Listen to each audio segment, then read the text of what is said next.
भगवते वासुदेवाय।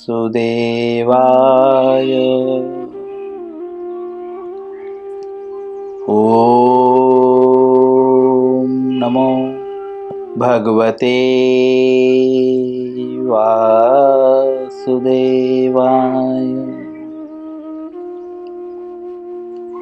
ओम नमो भगवते वासुदेवाय।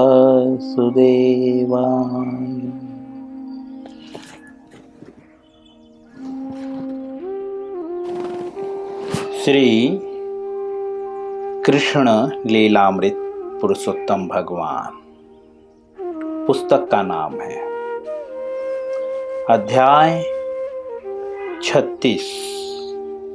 अध्याय का नाम है श्री कृष्ण को लाने के लिए कंस का अक्रूर को भेजना। जैसा कि हम पढ़ रहे थे, भगवान बहुत निश्चिंत होकर और भगवान के साथ जो उनके भक्त थे वे भी बहुत निश्चिंत होकर भगवान के सामने और भगवान के साथ जो है असुर के सामने खड़े थे। वह कौन सा असुर था? अरिष्ठासुर, जो वृंदावन में किस प्रकार प्रवेश किया था? एक जो है सांड के रूप में। भागवतम में एक कथा है, कली की शुरुआत के पूर्व धर्मराज जो है बैल के रूप में उपस्थित होते हैं और कली बैल के 3 पैरों को काटता है। इसीलिए जो है बैल को जो है धर्म का प्रतीक भी माना जाता है और इसीलिए जो है वह भी हमारे लिए पूजनीय है। एक शब्द में यहाँ पे जो यह असुर जो है अरिष्ठासुर जो है सांड के रूप में आया, जैसे हम 2-3 दिनों से पढ़ रहे हैं, ऐसे ही बहुत सारे जो है दुष्ट असुर जो है धार्मिक चोला धारण करके आते हैं। यह असुर सांड नहीं था, लेकिन यह सांड के रूप में आया था। हम पैराग्राफ के शुरुआत में जो है दूसरे पैराग्राफ में एक बार जब अरिष्ठासुर नामक असुर ने सांड के रूप में वृंदावन में प्रवेश किया, वह सांड नहीं था, लेकिन किसके रूप में प्रवेश किया था? सांड के रूप में। दूसरे शब्दों में, क्योंकि सांड धर्म का गोतक है, ठीक है, धर्म का प्रतीक है, ऐसा कहते हैं, और हमारे लिए पूजनीय है। तो आजकल भी ऐसे जो असुर हैं वह ऐसे ही जो धार्मिक जैसे साधु संतों के भेष में आते हैं। एक्चुअली होते तो नहीं साधु संत, लेकिन साधु संतों के भेष में आते हैं और उपद्रव करते हैं, जैसे इसने उपद्रव किया, ताकि समाज में अव्यवस्था फैले और लोग जो है धार्मिक व्यक्तियों से दूर जाएं। क्योंकि ग्वाले बैल और सांडों को और गायों को बहुत प्रेम करते थे, उनसे भयभीत नहीं होते थे। इसीलिए वो आया कि मेरे कारण वे सबसे भयभीत होने लगेंगे। लेकिन कृष्ण जो धर्म का चोला पहन के जो असुर आते हैं समाज में, ऐसे लोगों को ज़्यादा देर टिकने नहीं देते। हमने देखा समाज में ऐसे धर्म के चोला पहने हुए न जाने कितने लोगों को एक धार्मिक व्यक्ति ने जेल के सलाखों के पीछे डाल दिया, आज के समय में जिसे योगी कहते हैं। बहुत सारे ऐसे बदमाशों को जेल में डाल दिया। चलिए, श्री कृष्ण ने असुर को चुनौती दिया। जैसे ही वो वृंदावन में पहुंचा, भक्तों ने चिल्लाया, रक्षा करिए कृष्ण, हे कृष्ण हमारी रक्षा करिए। कृष्ण तुरंत प्रकट हो गए और उन्होंने तुरंत अरिष्टासुर को चुनौती दिया। बट वो चुनौती भी देते हुए मतलब भगवान ऐसा गुस्से में नहीं थे। भगवान बहुत आराम से अपने दोस्त के, मतलब उनके लिए कोई बहुत बड़ी बात नहीं थी, इसीलिए भगवान जो है अपने दोस्त के कंधे पे हाथ रख के बोले, मैं तुझे चुनौती देता हूँ। वो जैसे कोई बड़ा व्यक्ति किसी छोटे बच्चे को बोलता है, आ मारेगा मुझे, आ मार बहुत प्यार से और हंसते हुए बोलता है, उसको भय नहीं होता। इसी प्रकार से भगवान तो वास्तव में अभय हैं। यहाँ तक कि भगवान का नाम लेने से ही अभय प्राप्त हो जाता है। भजहु रे मन श्री नंद नंदन अभय चरणारविंद रे। हमारे आचार्य भजन गाते हैं कि हे मन नंद नंदन का भजन कर, अर्थात कृष्ण का भजन कर। कृष्ण कैसे हैं? बोलते हैं अभय चरणारविंद रे, अभय प्रदान करने वाले हैं। क्योंकि गोप बाल जो है बाल गोपाल सब लोग जो है भगवान कृष्ण का भजन करते थे, इसके लिए उन्हें भयभीत नहीं थे वे। आगे श्रील प्रभुपाद जी लिखते हैं, श्री कृष्ण अपने एक सखा के कंधे पर हाथ रखकर उस सांड के सामने खड़े थे। क्रोधित सांड श्री कृष्ण की ओर बढ़ने लगा। क्योंकि भगवान ने चुनौती दी ना, इसीलिए वो भगवान की ओर बढ़ने लगा। अपने खुरों से धरती खोदते हुए अरिष्टासुर ने अपनी पूंछ ऊपर उठाई। जब ये सामाजिक बातें हैं, ये कोई नई बातें नहीं है। जब सांड किसी व्यक्ति को मारने वाला रहता है तो वो पूंछ ऊपर उठा लेता है। भागने वाला रहता है तब भी, या लड़ने वाला रहता है तो नेचर है, पशुओं में ये नेचर पाया जाता है। तो श्रील प्रभुपाद जी इतने विस्तार से लिख रहे हैं कि अरिष्टासुर ने अपने पूंछ ऊपर उठाई। ऐसा प्रतीत हो रहा था जैसे मेघ उसकी पूंछ पर मंडरा रहे हों। उसकी पूंछ भी, अभी उसकी हाइट ऑलरेडी इतनी थी कि उसके ऊपर मेघ मंडरा रहे थे, और पूंछ उठा लिया तो उसके पूंछ में भी मेघ मंडराने लगे। उसके नेत्र लाल थे और क्रोध से इधर उधर घूम रहे थे। अपने सींगों को श्री कृष्ण की ओर करके उसने इंद्र के वज्र की भांति उन पर आक्रमण किया। श्रील प्रभुपाद जी लिखते हैं कि उस असुर की सींग की तुलना एक वज्र से करते हैं। वज्र, इंद्र के हाथ में जो वज्र होता है, सोचिए कितना कठोर होगा। और उसने वज्र की भांति जो है श्री कृष्ण पर आक्रमण किया। वज्र का नाम इसलिए ले रहे हैं श्रील प्रभुपाद जी कि सारे अस्त्रों में वज्र जो है सर्वश्रेष्ठ है इस भौतिक जगत में। सबसे श्रेष्ठ तो भगवान श्री कृष्ण के हाथ का सुदर्शन है, लेकिन वज्र जो है भौतिक जगत में, इस मटेरियल वर्ल्ड में, क्योंकि भगवान का सुदर्शन जो है वो तो दिव्य जगत का है, तो वज्र जो है अचूक, उसका वार अचूक होता है, वज्र से कोई नहीं बच सकता।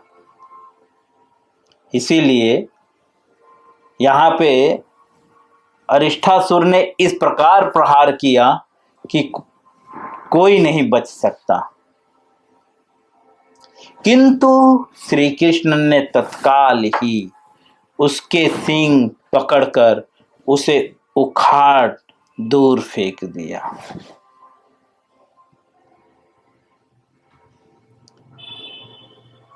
भगवान ने तत्काल उसके सींग को पकड़ा और तुरंत उखाड़ लिया और दूर फेंक दिया। किंतु फेंक दिया जैसा एक विशालकाय हाथी एक लघु विरोधी हाथी को दूर फेंक देता है। श्रील प्रभुपाद जी एग्जाम्पल देते हैं कि जैसा कोई विशालकाय हाथी हो और एक लघु, लघु मतलब छोटा हाथी का बच्चा जो विरोधी हो, विरोधी मतलब अगेंस्ट हो उस बड़े हाथी के, उसको फेंक देता है। एक विशालकाय हाथी के लिए एक छोटे से हाथी के बच्चे को फेंकना कोई बड़ी बात नहीं है ना। हाथी तो एक एक टन को उठाकर फेंक देता है, उसके लिए कोई वजन नहीं है। एक टन कोई मायने ही नहीं रखता, एक टन। यद्यपि असुर अत्यंत थका प्रतीत होता था और पसीने से लथपथ था, फिर भी वह साहस करके उठा। उसका सींग टूटने के बाद उसकी हालत बहुत खराब हो गई। श्रील प्रभुपाद जी लिखते हैं कि वह अत्यंत थका हुआ प्रतीत हो रहा था सींग उखड़ने के बाद, लेकिन तो भी उसने साहस किया और उठा। उसने अत्यधिक क्रुद्ध होकर पुनः श्री कृष्ण पर अत्यंत वेग से आक्रमण किया। श्री कृष्ण की ओर दौड़ते हुए वह दीर्घ श्वासें ले रहा था। श्री कृष्ण ने पुनः उसके सींग को पकड़ लिया और तत्काल उसे धरती पर पटक दिया। भगवान ने पुनः उसके सींग को पकड़ा। एक सींग तो टूट गया था, उखाड़ दिया था भगवान ने। अब दूसरे सींग को पकड़ा और तुरंत उन्होंने धरती पे पटक दिया। भगवान कितने साल के थे? 8 साल के ऊपर, 8-10 के अंदर के हैं वे। और अरिष्ठासुर कितना हाइट था उसका? बादलों को छू रहा था, है ना, इतनी हाइट थी।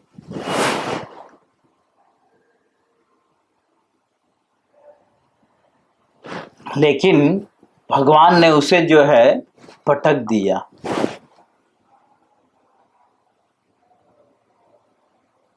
सोचिए भगवान कितने ताकतवर है। जिसकी हाइट इतनी होगी उसका लेंथ कितना होगा, आप समझ लीजिए।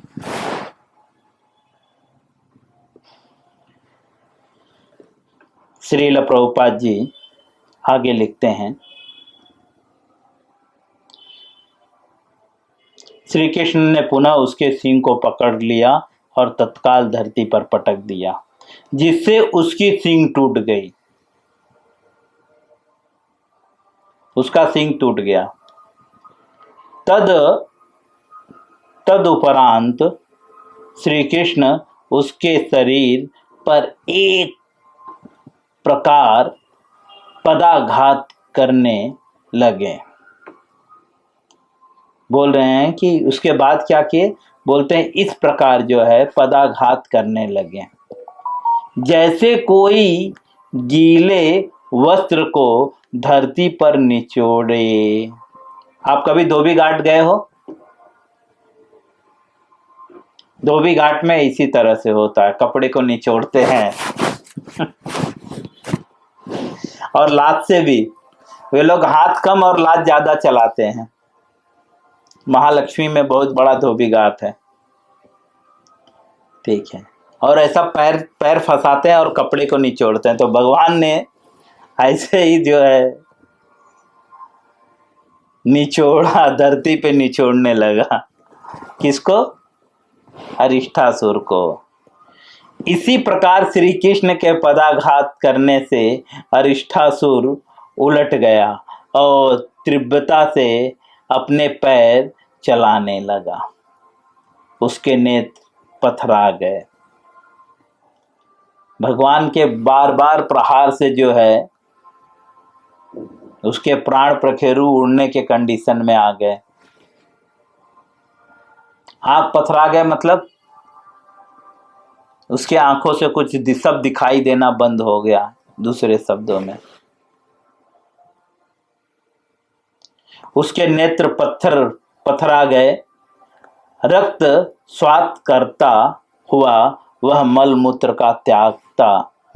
त्याग करता हुआ वह यमलोक को सिधार गया। थोड़ा भी टाइम नहीं लगा भगवान को।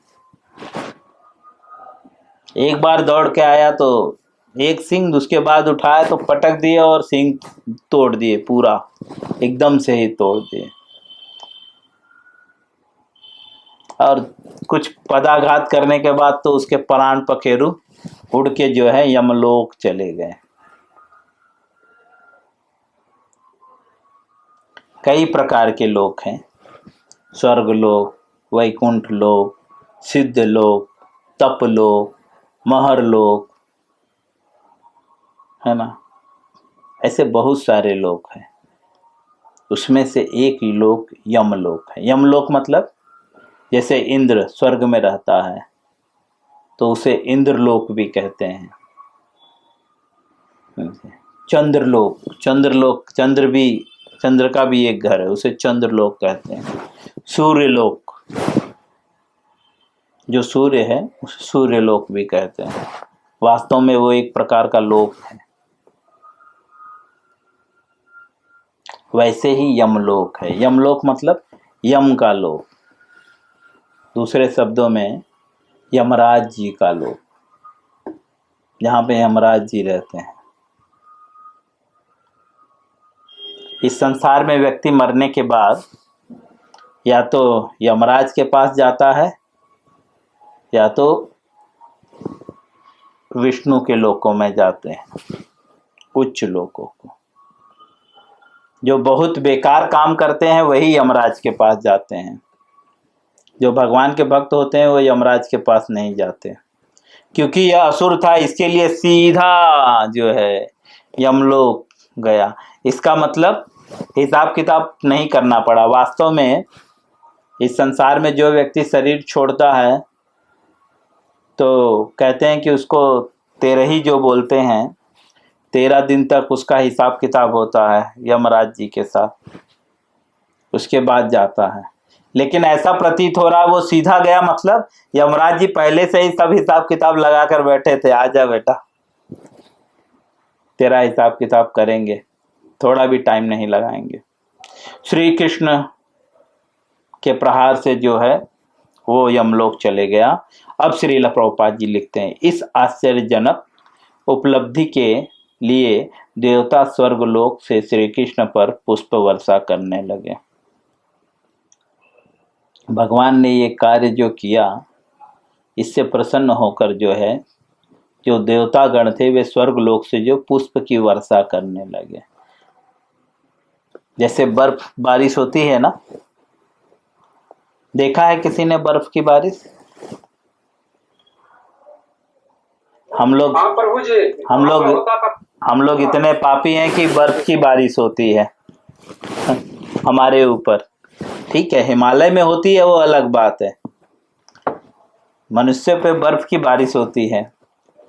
बहुत बड़े बड़े बर्फ गिरते, कभी कभी पत्रे वगैरह भी तोड़ देते हैं, है ना, साइकिल का, गाड़ी का कांच वगैरह भी टूट जाता है।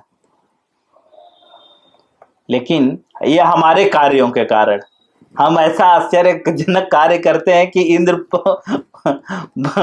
बर्फ से मारता है हमें, बर्फ गिराता है हमारे ऊपर, लेकिन बर्फ की बारिश होती है हमारे ऊपर। इतने हमारे कार्य अच्छे हैं। लेकिन भगवान जब कार्य करते हैं तो पुष्प वर्षा होती है। भगवान के भक्त भी जो है उन पे भी पुष्प वर्षा होती है।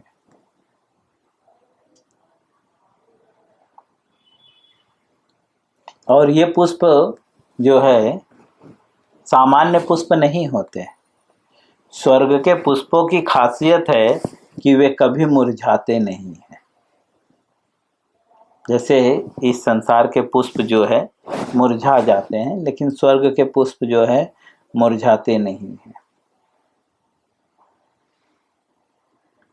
तो भगवान के इस आश्चर्यजनक उपलब्धि के लिए जो है देवताओं ने भगवान पे पुष्पों की वर्षा करने लगे। यह है वृंदावन, हाँ, जहाँ पे फूलों की बारिश होती है।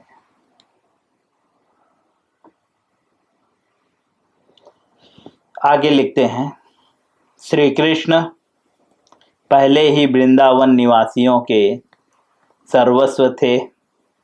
सांड रूपी इस असुर का उद्धार करने के पश्चात वे सबकी आंखों का तारा बन गए।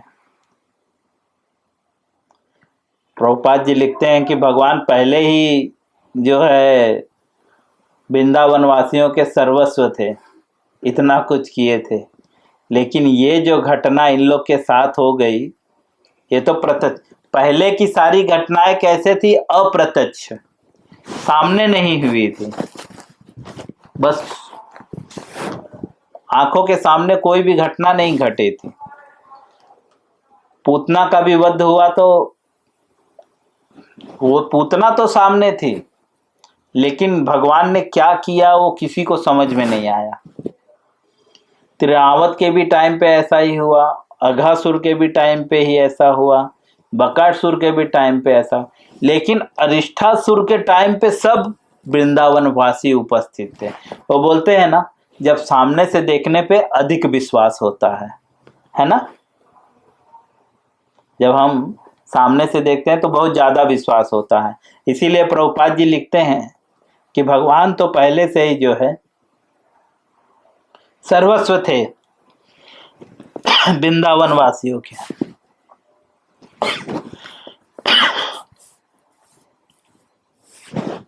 लेकिन ये घटना के पश्चात वे आंखों के तारे हो गए। आंखों के तारे मतलब दूसरे शब्दों में वृंदावन वासी भगवान को इतना प्रेम करने लगे, इतना प्रेम करने लगे कि वे अपने आंखों से दूर उनको देख जाने ही नहीं देना चाहते थे।